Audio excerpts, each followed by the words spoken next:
Message কেন scene হলো না? রিপ্লাই কেন দিচ্ছ না? লেট করে কেন রিপ্লাই দিচ্ছ? কল দিলা না কেন? কল রিসিভ করলা না কেন? কই ছিল এতক্ষণ? অনেক ব্যস্ত, আমাকে সময় দাও না, আমাকে একদমই ভালোবাসো না। এই কথাগুলো তারাই বলে যারা সারাদিন অপেক্ষায় থাকে তার আপন মানুষটির জন্য, কিন্তু বেশিরভাগ ক্ষেত্রেই আপন মানুষটি এই কথাগুলো শুনে সিংহের মতো গর্জে ওঠে। কেনই বা তাকে কৈফিয়ত দিতে হবে? সে তো চুক্তিবদ্ধ নয়।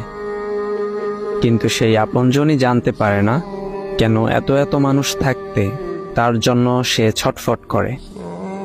তারা কখনো জানতেই পারে না পৃথিবীতে হাজার হাজার মানুষের ভিড়ে সে নিজেই কারো পৃথিবী হয়ে আছে।